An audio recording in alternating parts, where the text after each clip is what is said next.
لما ظلموا وجاءتهم رسلهم بالبينات وما كانوا ليؤمنوا كذلك نجزي القوم المجرمين۔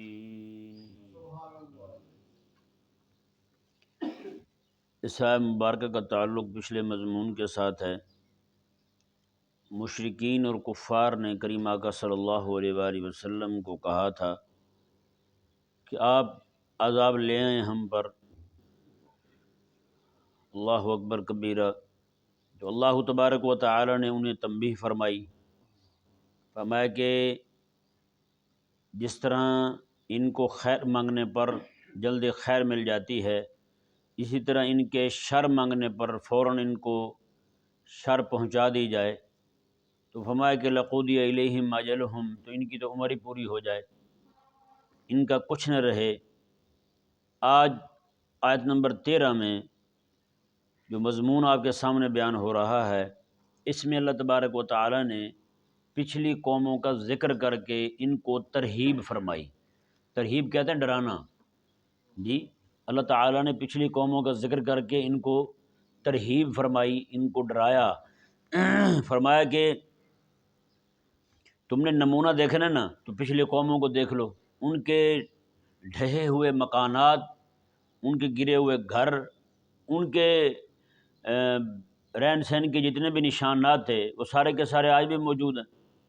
پہاڑوں کے اندر جنہوں نے گھر کریت کے پہاڑوں کو اپنے بنائے تھے، بڑے بڑے محلات تعمیر کیے تھے، وہ آج بھی موجود ہیں، لیکن وہ لوگ وہاں نہیں ہیں جا کر کے، کیونکہ وہ وہاں سے یمن جاتے تھے، وہاں سے شام جاتے تھے، وہ سارے علاقے راستے میں پڑتے تھے۔ تو اللہ تبارک و تعالی نے ارشاد فرمایا وَلَقَدْ أَهْلَكْنَا الْقُرُونَ مِنْ قَبْلِكُمْ لَمَّا ظَلَمُوا، اور تحقیق ہم نے کئی ساری قوموں کو، کئی ساری بستیوں کو ہم نے تباہ کر دیا تم سے پہلے، لما ظلموا، جب انہوں نے ظلم کیا، جب انہوں نے ظلم کیا۔ حضرات انبیاء کرام علیہ السلام نے جب انہیں دعوت توحید سنائی تو وہ دعوت توحید کے سامنے اکڑ گئے۔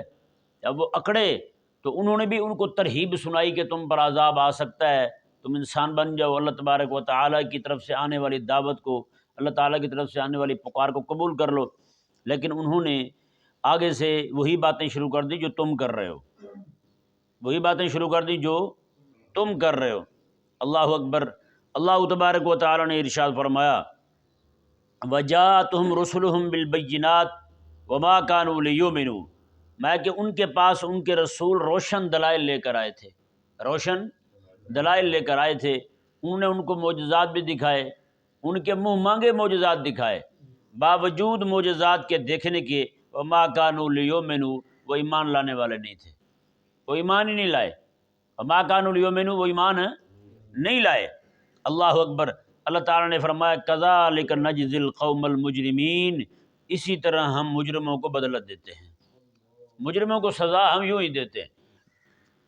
پیچھے جتنی قومیں آپ مختلف صورتوں میں ان کے ذکر پڑھ چکے ہیں کہ قوموں کے ساتھ کیا ہوا، نوح علیہ السلام کی قوم کے ساتھ کیا ہوا، موسیٰ علیہ السلام کی قوم یعنی فرعون کی جو قوم تھی ان کے ساتھ کیا ہوا، ہاں جی، حضرت سیدنا ہود علیہ السلام کی قوم، صالح علیہ السلام کی قوم، ساری کی ساری قومیں تباہ ہوئی ہیں، ساری قومیں برباد ہوئی ہیں۔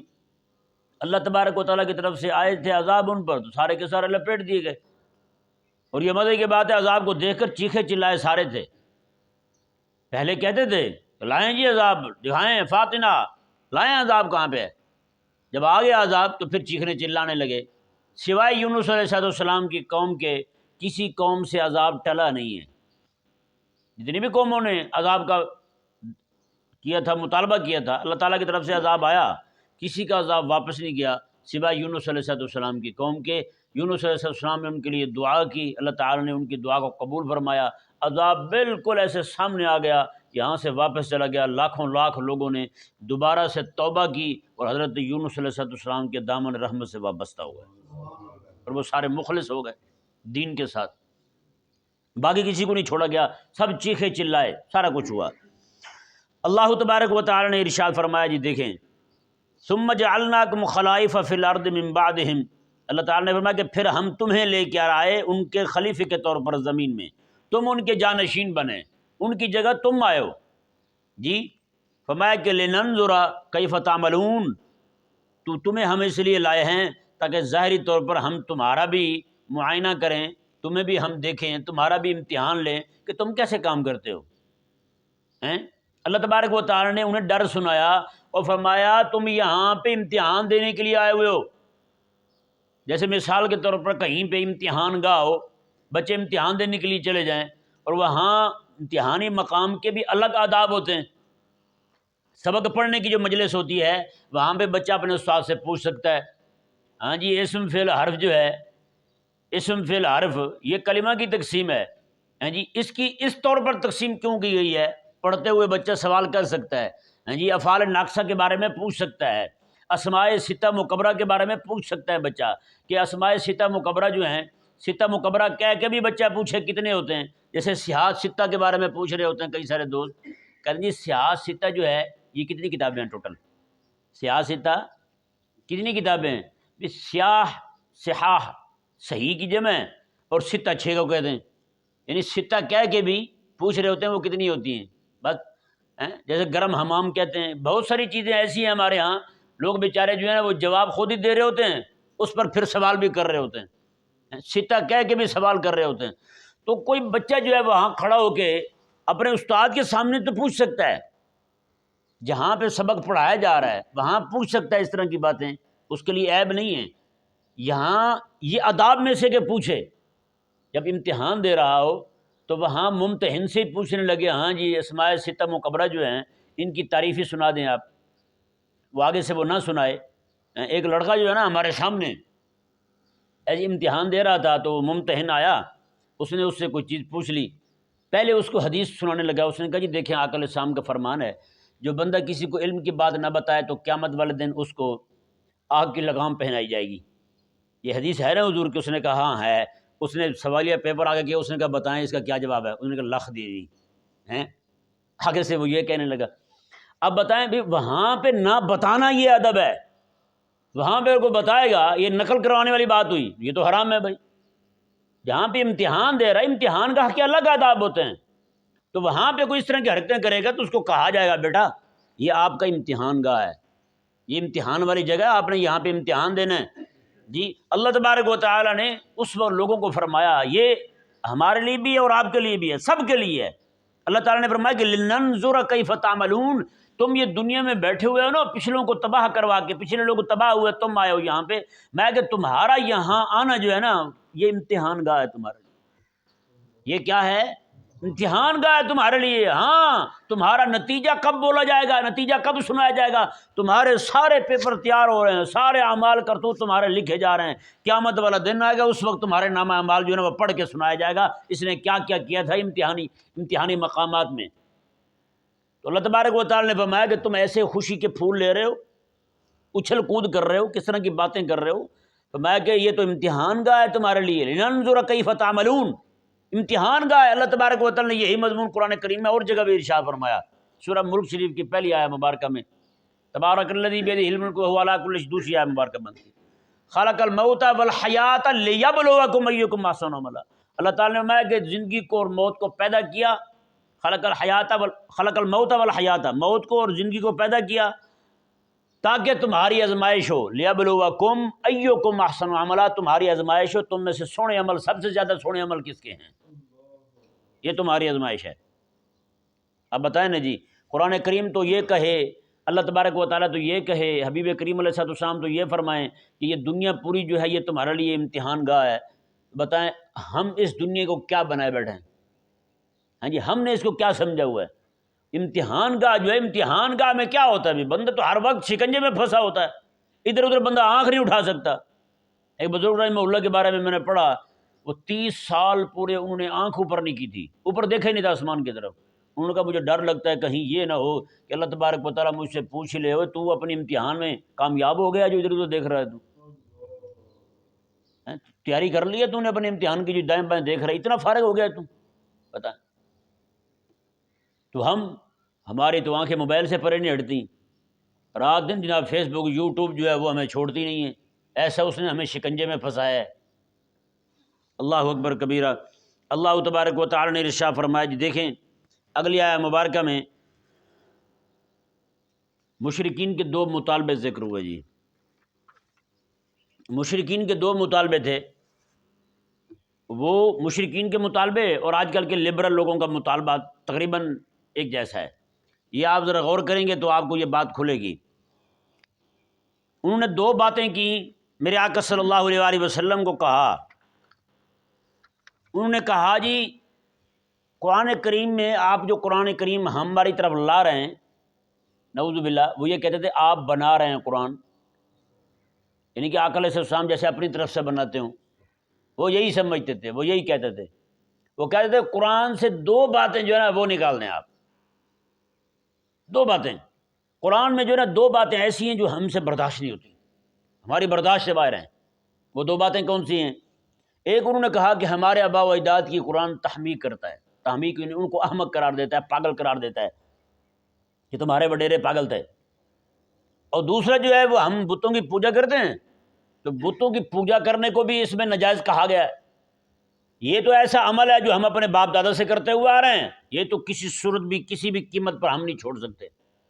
یہ دو باتیں اگر قرآن ختم کر دے، آپ قرآن سے نکال دیں، یا پھر یہ باتیں نکال دیں یا پھر قرآن ہی نیا لے آئیں، اس میں الگ مضامین ہوں، تو پھر ہم آپ سے قرآن بھی سنیں گے، آپ پر ایمان بھی لے آئیں گے۔ بس یہ دو شرطیں آپ ہماری قبول کر لیں، ہاں جی، یہ دو شرطیں قبول کر لیں۔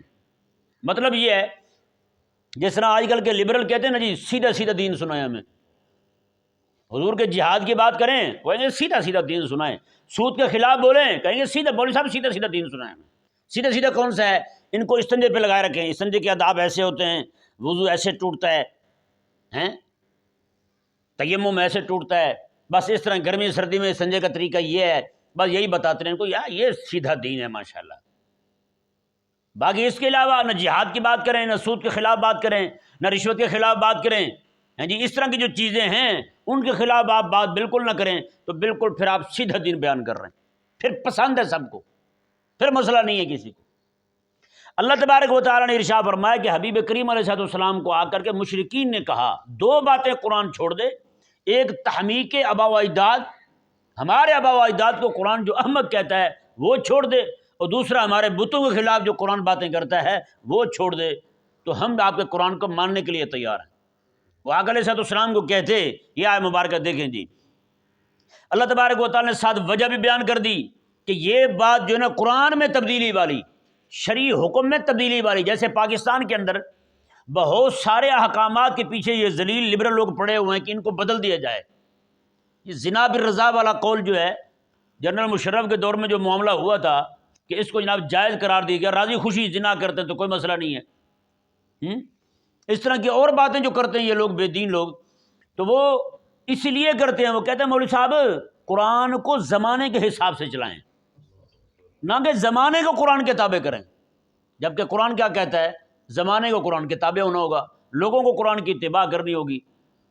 یہ آیت مبارکہ دیکھیں جی، اللہ تبارک و تعالیٰ نے ارشاد فرمایا وَإِذَا تُتْلَىٰ عَلَيْهِمْ آيَاتُنَا بَيِّنَاتٍ، میں کہ جب ہماری آیتیں کھول کر ان پر بیان کی جاتی ہیں تو قال الذین لا یرجون لقاءنا، تو وہ لوگ جن کو ہماری بارگاہ کی امید نہیں ہے، ہماری ملاقات کی جن کو امید نہیں ہے، جن کا یہ عقیدہ نہیں ہے کہ ہماری اللہ تعالیٰ سے ملاقات ہونی ہے، جن میں یہ عقیدہ نہیں ہے وہ لوگ کہتے ہیں، کون کہتے ہیں؟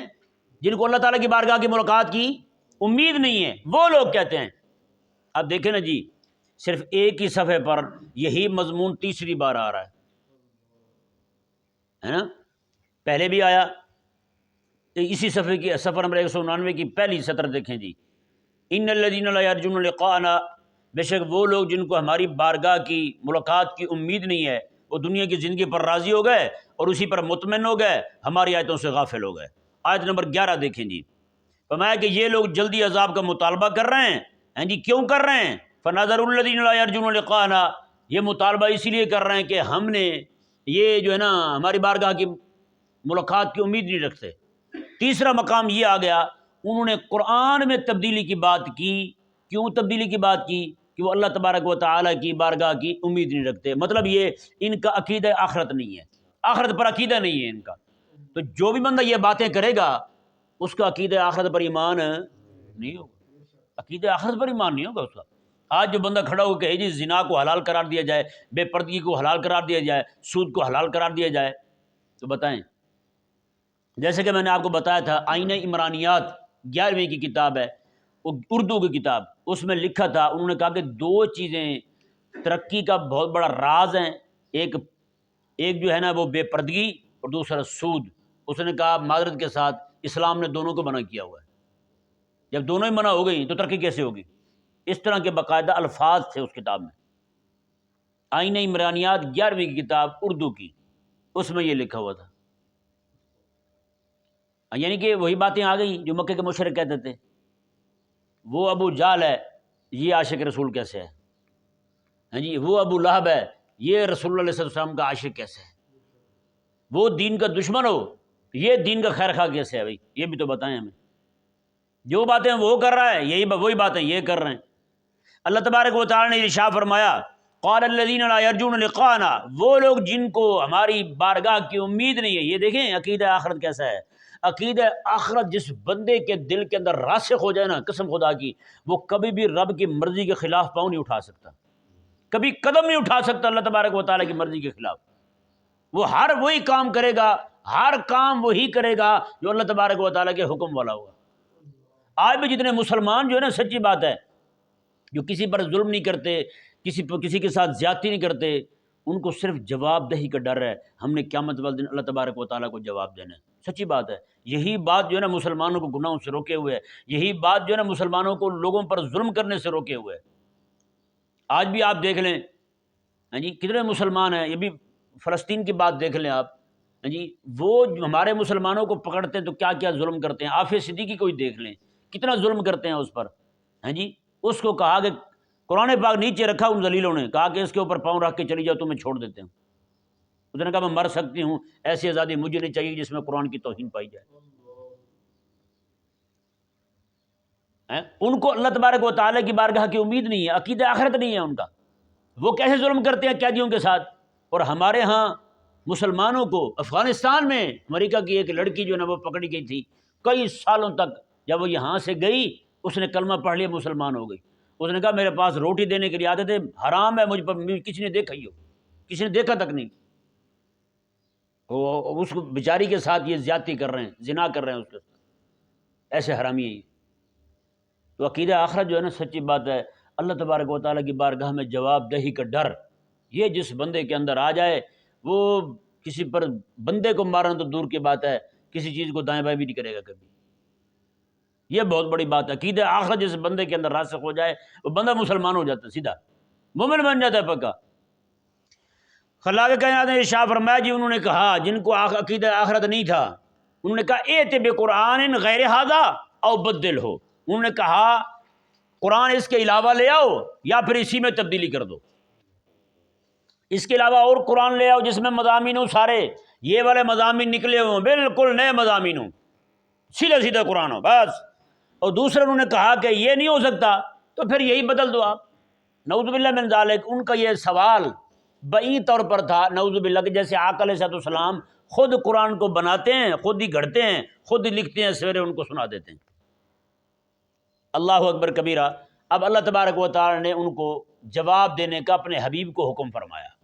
حبیب آپ جواب دیں ان کو. جواب کیسے دیں؟ قل حبیب آپ فرما دیں ما یکون لی ان ابدلہ من تلقاء نفسی، میرے تو اختیار میں نہیں ہے کہ اس کو میں اپنی طرف سے تبدیل کر دوں، میرے اختیار میں نہیں ہے کہ اس کو میں اپنی طرف سے تبدیل کر دوں. اللہ اکبر کبیرہ. یہاں دیکھیں حیرانگی ہوگی آپ کو، پیچھے مطالبے ان کے دو تھے لیکن جواب ایک کا دیا گیا، دوسرے کا نہیں دیا گیا. مطالبے یہ تھے قرآن اور لے آئیں یا پھر اسی میں تبدیلی کر دیں، ترمیم کر دیں. یہ دو مطالبے تھے ان کے، دو سوال تھے ان کے. جواب ایک کا دیا گیا ہے کہ میں تبدیلی نہیں کر سکتا.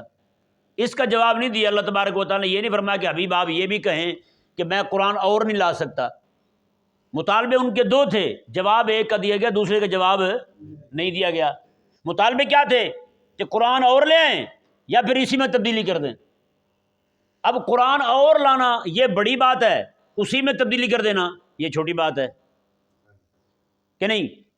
اور قرآن ہی لے آنا پورے کا پورا یہ بڑی بات ہے، اور اسی میں تھوڑی تبدیلی کر دینا یہ چھوٹی بات ہے. اللہ تبارک و تعالیٰ نے چھوٹی بات کا تو جواب دیا کہ تبدیلی والی بات کا جواب دے دیں حبیب، اور پورا قرآن لانے والی بات کا جواب نہیں دیا۔ اس اشکال کا جواب کیا ہے، یہ ذرا غور فرمائیں۔ اللہ تبارک و تعالیٰ نے فرمایا حبیب پیارے آپ فرمائیں ما یکون لی ان ابدلہ من تلقائی نفسی، میرے اختیار میں نہیں ہے کہ میں اس کو اپنی طرف سے تبدیل کر دوں۔ اللہ تبارک و تعالیٰ کہنا یہ چاہتا ہے، جواب اسی میں آ گیا اس کا پہلے مطالبے کا، کہ فرمایا کہ جب مجھے چھوٹا کام تبدیلی کرنا یہ میرے اختیار میں نہیں ہے تو پورا قرآن لانا میرے اختیار میں کیسے ہے؟ چھوٹی چیز کی نفی بڑی چیز کی نفی کو مستلزم ہے جی۔ جیسے مثال کے طور پر آپ کہتے ہیں جی فلاں نے 11ویں پہ دیگ پکائی تھی، آپ کی طرف چاول آئے، بریانی آئی ہے آپ کی طرف، تو آپ کہیں گے میری طرف تو ایک دانہ بھی نہیں آیا۔ کیا کوئی ذہن بنا سکتا ہے آپ کی طرف سے کہ جناب ایک دانہ نہیں آیا، ہو سکتا ہے پورا پتیلا آیا ہو؟ کہہ سکتا ہے؟ یہ نہ کہہ سکتا۔ جب تھوڑی کی نفی ہو گئی تو تھوڑی کی نفی بڑی کی نفی کو بھی مستلزم ہے، تھوڑی کی نفی جو ہے نا وہ بڑی کی نفی کو بھی لازم ہے، کہ جب چھوٹی نہیں آئی تو بڑی کیسے آئے گی بھائی؟ تو اللہ تبارک و تعالیٰ نے یہاں فرمایا حبیب پیارے آپ یہ کہیں ان کو کہ میرے لیے تو اختیار نہیں ہے تبدیلی کرنے کا، دوسرا قرآن لانے کا اختیار کہاں سے ہوگا مجھے؟ تم تو ایسی باتیں کر رہے ہو جیسے میں اپنی طرف سے بنا کے تمہیں لا رہا ہوں، اپنی طرف سے تمہیں بنا کے سنا دیتا ہوں قرآن کریم۔ اللہ اکبر کبیرہ۔ آگے اللہ تبارک و تعالیٰ نے مزید اسی مضمون کو پختہ کرتے ہوئے فرمایا حبیب آپ یہ بھی فرمائیں ان اتبع الا ما یوحى الی، میں تو صرف اسی کی پیروی کرتا ہوں جس کی میری طرف وحی کی جاتی ہے، بس میں اسی کی پیروی کرتا ہوں جس کی میری طرف وحی کی جاتی ہے۔ اللہ تبارک و تعالی نے ان کے اس وہم کو بھی دور کر دیا، وہ جو کہتے تھے کہ جناب یہ خود بناتے ہیں ہمیں سنا دیتے ہیں، آقا علیہ السلام نے فرمایا نہ میں خود نہیں بناتا، میرے رب مجھے فرماتا ہے وہی سناتا ہوں، بس وہی سناتا ہوں۔ آگے کیا فرمایا؟ اللہ اکبر کبیرہ انی اخاف ان عصیت ربی عذاب یوم عظیم۔ یہ ان کو جواب دیا جا رہا ہے جنہوں نے کہا تھا کہ سیدھا دین بیان کریں جس میں ہمارے آباء و اجداد کی تحمیق بھی نہ ہو اور ہمارے بتوں کی پلیدگی بھی بیان نہ کی جائے۔ اللہ تبارک و تعالی نے فرمایا حبیب پیارے آپ فرما دیں انی اخاف ان عصیت ربی، مجھے ڈر لگتا ہے کہ میں رب کی نافرمانی کروں اس معاملے میں، ہیں کہ رب تبارک و تعالیٰ مجھے فرمائے قرآن پورے کا پورا سنائیں، یوں جیسے آ رہا ہے ویسے کا ویسے سنائیں، میں اس میں تبدیلیاں کرنے لگوں، میں جناب مطالبے کرنے لگوں رب تبارک و تعالیٰ سے مولا یہ والا قرآن میری قوم کو برداشت نہیں ہے اور قرآن دے دے جس میں نرم نرم باتیں ہوں۔ اللہ تعالیٰ نے فرمایا نہ، میں حبیب آپ ان کو کہہ دیں انی اخاف ان عصیت ربی عذاب یوم عظیم، میں اگر نافرمانی کروں نا اس معاملے میں تو اللہ تبارک و تعالیٰ کی نافرمانی کروں تو مجھے خود بہت بڑے عذاب کے دن کا ڈر لگ رہا ہے، بہت بڑے عذاب کے دن کا ڈر ہے مجھے۔ تو مطلب کیا ہے؟ امام الانبیاء صلی اللہ علیہ وآلہ وسلم رب کے پیارے حبیب ہو کر بھی اللہ تبارک و تعالیٰ کے حکم میں تبدیلی کر سکتے نہیں، رب کے حکم میں تبدیلی نہیں کر سکتے۔ یہی آقا علیہ السلام نے فرمایا انی اخاف ان عصیت ربی عذاب یوم عظیم، مجھے ڈر ہے کہ میں رب کی نافرمانی کروں تو مجھے ڈر کس چیز کا ہے؟ عذاب یوم عظیم، بہت بڑے دن کے عذاب کا ڈر ہے، یعنی قیامت کے دن کا عذاب کا ڈر ہے۔ یعنی عقیدہ آخرت جو ہے وہ مجھے اللہ تبارک و تعالیٰ کے حکم میں تبدیلی نہیں کرنے دیتا۔ عقیدہ آخرت ایسی شے ہے، وہاں عقیدہ آخرت نہیں تھا تو قرآن میں تبدیلی کی بات کر رہے تھے، یہاں عقیدہ آخرت ہے تو امام الانبیاء صلی اللہ علیہ وآلہ وسلم نبیوں کے امام ہو کر فرما رہے ہیں کہ مجھے ڈر لگتا ہے آخرت کا، عقیدہ آخرت جو ہے رب تبارک و تعالیٰ کے احکامات میں تبدیلی نہیں کرنے دیتا۔ اب اندازہ لگائیں جی کتنے لوگ ہیں آج جو مطالبے کرتے پھرتے ہیں اللہ تبارک و تعالیٰ کے احکامات میں نرمی آ جائے۔ جب علماء اللہ تعالیٰ کے حکم بیان کرتے ہیں نا وہ یہ سمجھتے ہیں جیسے اس وقت مشرک کہتے تھے کہ آقا علیہ السلام خود بناتے ہیں، اسی طرح میرے دور کا لبرل بھی یہی سمجھتے ہیں کہ مولوی اپنی طرف سے بیان کرتا ہے، یعنی اللہ تعالیٰ کا حکم نہیں ہے۔ کئی سارے لوگوں کے منہ سے ہم نے خود سنا ہے اے مولویوں کی باتیں سخت، کرو جیسے جی چاہتا ہے آپ کا، بس کچھ نہیں ہوتا، آپ دبا کے رکھو منڈ کے کھاؤ۔ اللہ اکبر کبیرہ، وہ ایسے سمجھتے ہیں جیسے سود مولوی نے آپ حرام کیا ہوا ہے، جی رشوت مولوی صاحب نے آپ حرام کی ہوئی ہے۔ نہ بھائی نہ، جیسے میرے آقا علیہ السلام کو مشرکوں نے کہا تھا ویسے لبرل کہہ رہے ہیں، میرے آقا علیہ السلام کی طرف سے جو جواب تھا وہی جواب آج علماء کی طرف سے بھی ہے۔